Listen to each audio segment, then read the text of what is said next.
నమస్తే అండి. అమరావతి హబ్కి స్వాగతం. మీరు ఇప్పుడు చూస్తుంది అమరావతి ఔటర్ రింగ్. ఈ ఔటర్ రింగ్ గురించి మొత్తం డీటెయిల్స్ చెప్తాము. ఔటర్ రింగ్ ఎక్కడ మొదలవుతుంది, ఎక్కడ ఎండ్ అవుతుంది, దీని లెంత్ ఎంత అనే విషయాలన్నీ చెప్తాము. ఇది వచ్చేసి ఔటర్ రింగ్ అమరావతి, గుంటూరు, విజయవాడ సిటీస్ని కవర్ చేస్తూ వస్తుంది. ఇది మొత్తం 189.9 కిలోమీటర్లు సరౌండింగ్ అంట. మొత్తం దీని పొడవు 189.9 కిలోమీటర్లు. ఇది వచ్చేసి ఎడల్పు 140 మీటర్స్తో స్టార్ట్ అవుతుంది. 6 లైన్లు, మళ్ళీ సర్వీస్ రోడ్లు ఒక ఇటువైపు 2 అటువైపు 2 కలిపి 6, 4, 10 లైన్లతో ఈ రోడ్డు స్టార్ట్ అవుతుంది అనమాట. ఇది ఎక్కడి నుంచి మొదలవుతుంది ఏంటనేది కూడా చెప్తాను. ఇదిగోండి, ఇక్కడ NH65 అంటే విజయవాడ నుంచి హైదరాబాద్ వెళ్ళే హైవే అనమాట. ఈ హైవే నుంచి కంచిచర్ల దగ్గర ఇక్కడ స్టార్ట్ అవుతుంది. ఇక్కడ నుంచి ఇలా స్టార్ట్ అయ్యేలా ఈ మున్నలూరు దగ్గరకు వచ్చాక ఇక్కడ కృష్ణానది వస్తుంది. ఈ కృష్ణానది మీద 3.150 కిలోమీటర్స్ కృష్ణానది. ఈ బ్రిడ్జి కడతారంట. ఈ బ్రిడ్జి కూడా ఐకానిక్ బ్రిడ్జ్ వస్తుంది. ఈ బ్రిడ్జి నుంచి ఇలా వస్తే ఇక్కడ ధరణికోట దాటగానే ఇప్పుడు పల్నాడు డిస్టిక్లోకి వచ్చాము. ఇప్పుడు పల్నాడు డిస్టిక్ ఇది 5 జిల్లాల గుండా వెళ్తుంది. 5 జిల్లాల్లో ఇప్పుడు ఎన్టీఆర్ జిల్లా నుంచి స్టార్ట్ అయ్యి ఇప్పుడు పల్నాడు డిస్టిక్లోకి వచ్చాం.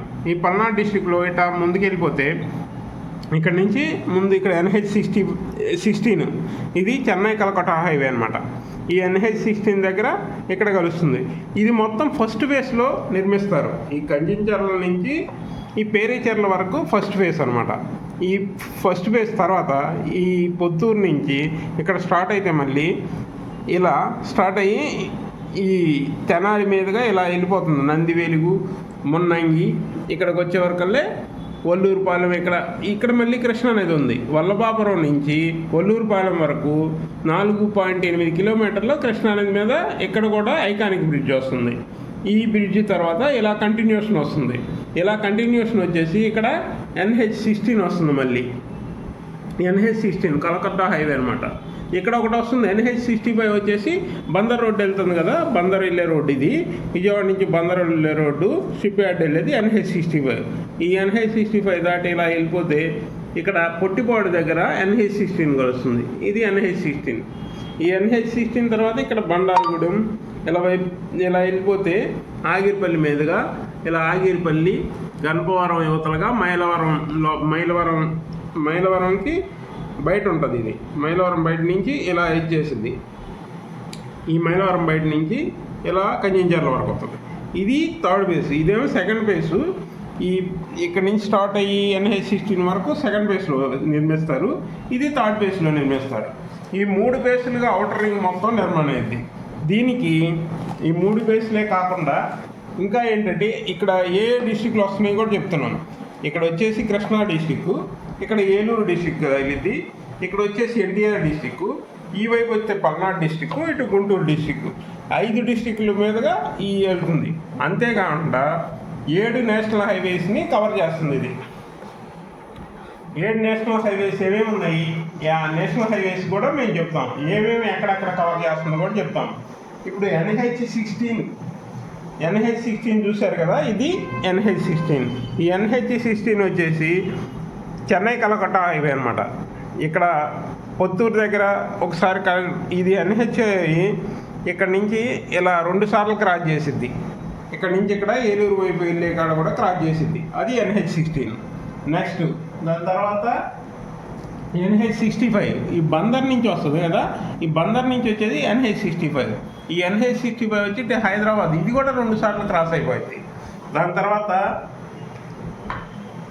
NH30 అంటే ఇది విజయవాడ నుంచి ఛత్తీస్గఢ్ వెళ్ళేదన్నమాట.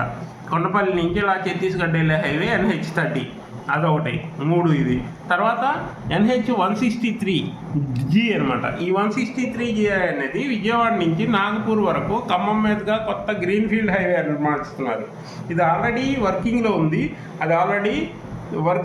త్వరలోనే అందుబాటులోకి వస్తుంది. చాలా వరకు 50% వర్క్ కూడా కంప్లీట్ అయింది. ఇది గ్రీన్ఫీల్డ్ హైవే, ఇది ఒకటి. ఇది 4వ హైవే. ఇంకా 3 ఉన్నాయి. ఇంకో హైవే వచ్చేసి NH544D. ఇది అనంతపూర్ టు అమరావతి హైవే అనమాట. ఇది ఒక హైవే. NH167AG ఇదొక హైవే. ఇప్పుడు 6వది ఇది 167AG. తర్వాత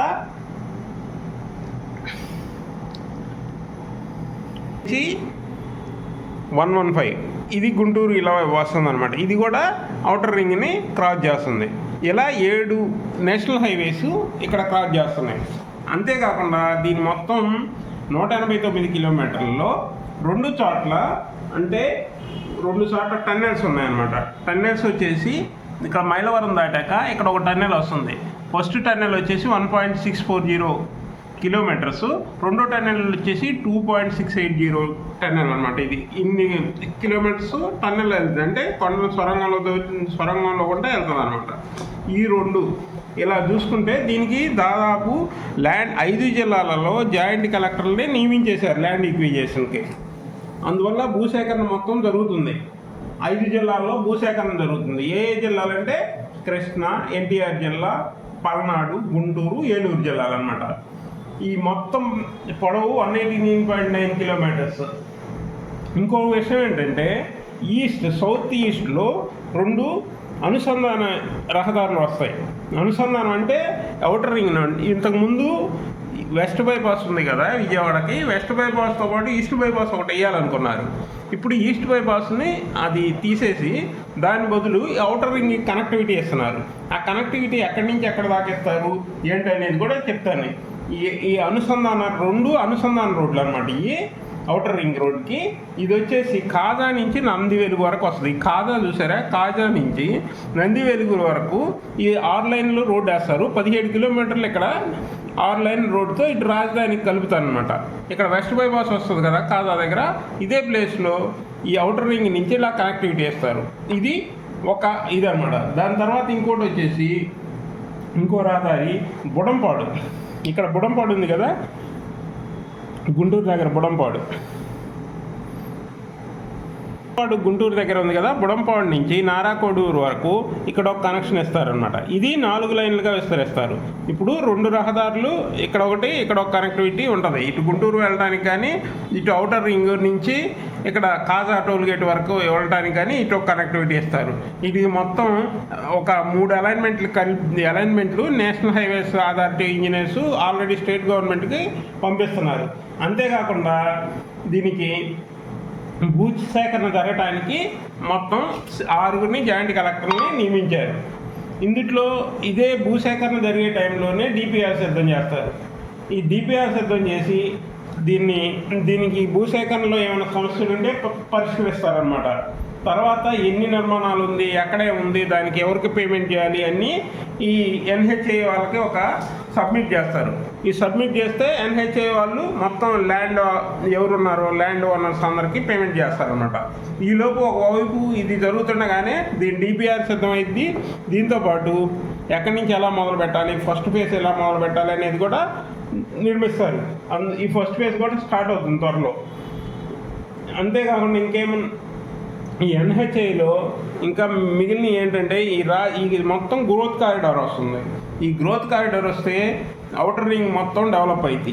ప్రతి ఏరియాకి స్టేట్ హైవేస్ కానీ నేషనల్ హైవేస్ కానీ అన్ని కనెక్టివిటీ ఉంది. అంతేకాకుండా ఇక్కడ మల్లవల్లి ఇండస్ట్రియల్ కారిడార్ ఉంది. ఇటువైపు వస్తే కంచిత్యాలలో గ్రోత్ కారిడార్ వస్తుంది. ఇటువైపు వస్తే అమరావతి దగ్గర దన్నకోట ఈ ఏరియాలో కూడా గ్రోత్ కారిడార్ వస్తుంది. ఈ గ్రోత్ కారిడార్స్ అన్నీ కవర్ చేసుకుంటూ వస్తుంది ఔటర్ రింగ్. అంతేకాకుండా కనెక్టివిటీ ఇప్పుడు తెలంగాణ నుంచి మనకు బందర్ ఫోర్టే తెలంగాణ మెయిన్ ఫోర్ట్. బందర్ ఫోర్ట్కి రావాలన్నా ఈ ఔటర్ రింగ్ నుంచి కనెక్టివిటీ పెరుగుతుందన్నమాట. అందువల్ల ఈ ఫోర్ట్కు రావడానికి ఫోర్ట్ రోడ్డుకు కూడా ఇది కనెక్టివిటీ ఉంటుంది. బందరెల్లి ఎన్హెచ్సిటీ కనెక్టివిటీ ఉంటుంది. అందువల్ల ఇది కూడా మంచి డెవలప్మెంట్ ఉంటుంది. ఫ్యూచర్లో ఈ ఇండస్ట్రియల్ ఏరియా గ్రోత్ కారిడార్స్ ఈ సరౌండింగ్స్ మొత్తం ఉంటాయి కాబట్టి ఈ సరౌండింగ్స్లో ఎక్కడ ఇన్వెస్ట్ చేసుకున్నా మీకు మంచి రిటర్న్స్ ఉంటాయి. ఫ్యూచర్లో మంచి డెవలప్మెంట్స్ ఉంటాయి. ఔటర్ రింగ్ అయితే బాగా ఫాస్ట్ గ్రోయింగ్ వస్తుందని ముందు ఔటర్ రింగ్ కోసం ప్లాన్ చేశారు. ఆల్రెడీ నేషనల్ హైవేస్ అథారిటీ దీని ప్లాన్ని అప్రూవల్ చేసింది. దీనికోసం నిధులు కూడా కేటాయించింది. త్వరలోని ఇది పట్టాలు ఎక్కనుంది. ఆల్రెడీ దాదాపు జాయింట్ కలెక్టర్లను కూడా భూసేకరణ కోసం నియమించారు 5 జిల్లాల్లో. అందువల్ల ఇది త్వరగా డెవలప్ చెందింది. ఇలాంటి విషయాలు మరిన్ని మేము చెప్తుంటాం. మా ఛానల్ని లైక్, షేర్, సబ్స్క్రైబ్ చేయండి. మీకు మరిన్ని విషయాలు చెప్తుంటాం. Thank you.